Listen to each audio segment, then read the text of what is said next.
Hi guys, welcome back to this wonderful channel, News Info TV.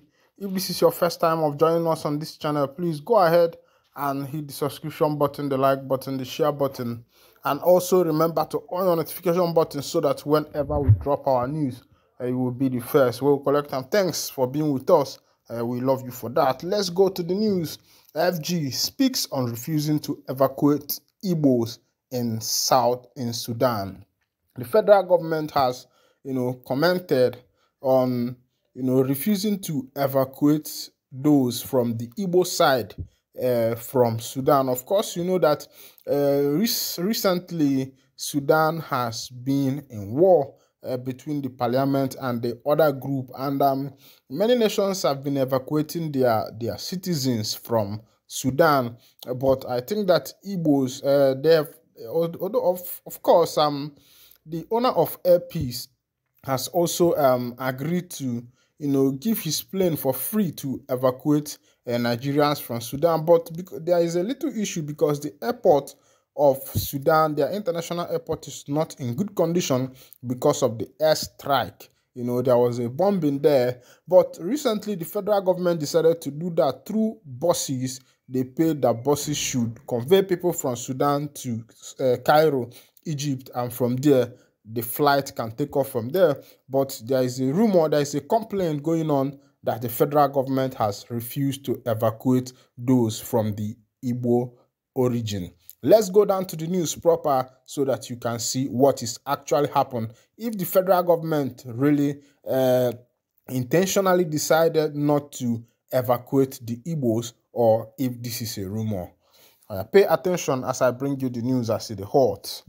The federal government has debunked claims that the Nigerian embassy in Khartoum, Sudan, refused to evacuate Igbo residents in Sudan.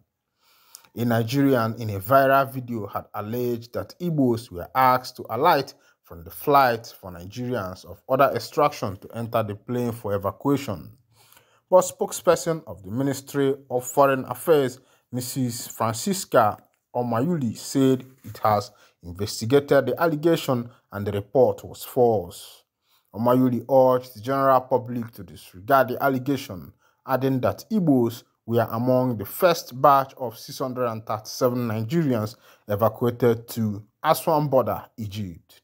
She said they are presently awaiting their eventual return to Nigeria. Omayuli noted that although there were scuffles between the students and other Nigerian residents due to the limited number of buses, the issues have been resolved.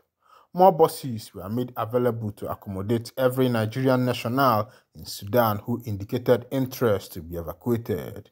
It is therefore surprising that such a misleading allegation could be leveled against officials of the embassy who had worked tirelessly on the evacuation exercise, she added. Now, the federal government has, opened up on their own part of the story, narrating what transpired, that though there was a little scuffle, but every Nigerian citizen that, wanted to be evacuated from Sudan actually had their opportunity and they were all evacuated. Though initially there was issue with buses. Of course, we saw that some of the drivers said that they were not paid in full, so the buses could not reach some people. But later on, the embassy is saying that they were able to sort out that matter, and those who were not evacuated actually later on were evacuated from Sudan, and all Nigerians had their turn on the buses if you actually identified to be evacuated from Sudan to Nigeria. Of course, you know that because of the condition of Nigeria and the situation of this country, some people might decide to even stay there in Sudan instead of coming back, because of course, some of these people went there for greener pasture while some went to study. And someone might say, because I have not made it, it's better for me to die there than coming back. But I promise you, it's better for you to come back than dying there, because there is always another day. And if you have life, you will be able to achieve another greater height. But if actually something like this happened, maybe initially that why the people were being evacuated, that maybe the people in charge might be from other descent, maybe from Yoruba or Hausa. Maybe there might be a little talk, but the government has said their own side of the story. So the government said that we should debunk that news that they actually evacuated every Nigerian citizen in Sudan that declared interest of being evacuated. Now, on the other news, CBN, this one is coming from The Guardian. CBN places 7,552 account holders on BVN watch list. The number of account holders placed on the bank verification number watch list for fraud-related activities jumped 25% to 7,552 in about 9 months, underpinning the rising level of fraud in the financial system. The Central Bank of Nigeria, CBN, disclosed that the number was 6,045 as at June last year, but the figure added 1,505 in less than a year to hit 7,552. This was disclosed by the director of System Management Department of the Apex Bank, Musa Jimo, yesterday at the 34th Seminar for Finance Correspondents and Business Editors holding in Calabar and Cross River State Capital.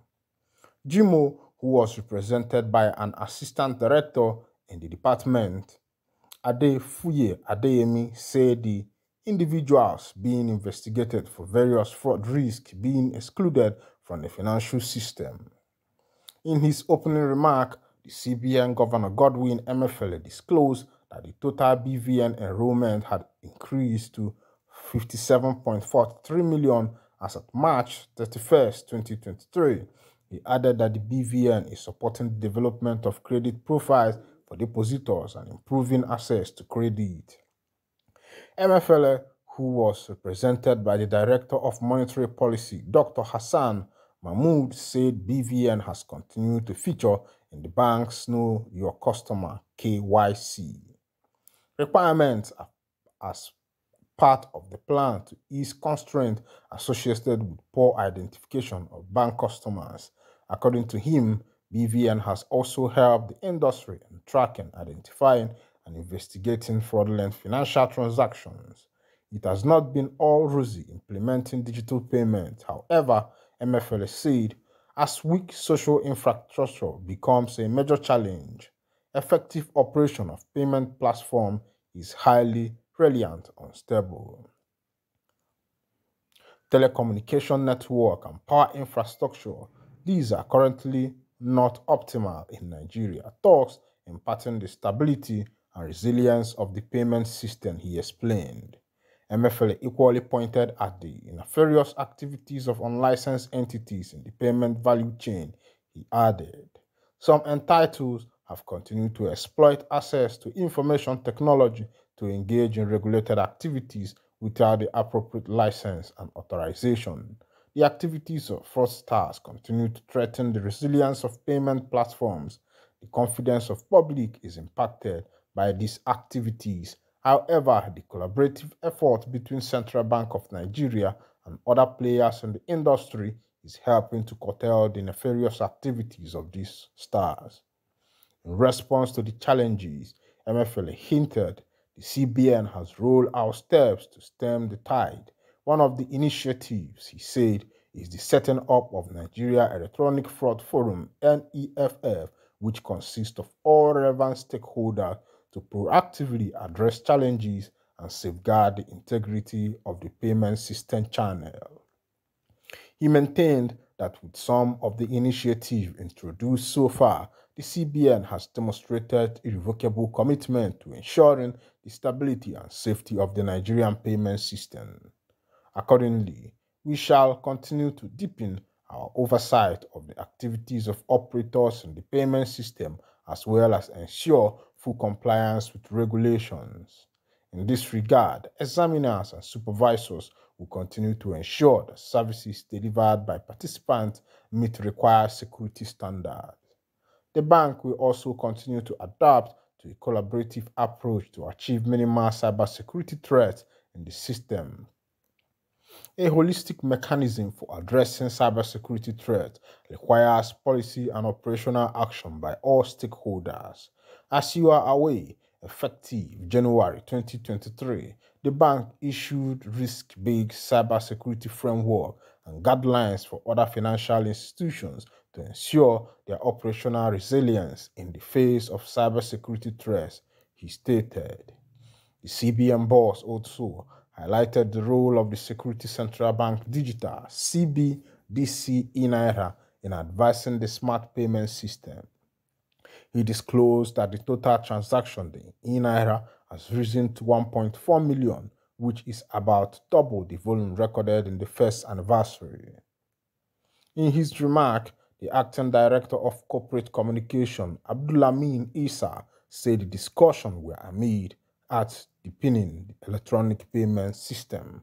My people, when I don't see as it happen for News Info TV, and if this is your first time of being with us on this channel, I want to tell you that we appreciate your effort and support for us on this channel. And please go ahead to hit the subscription button, the like button, share button, and also the notification button so that whenever we drop our news, you will be the first to collect it. Thank you for listening. God bless you wonderfully.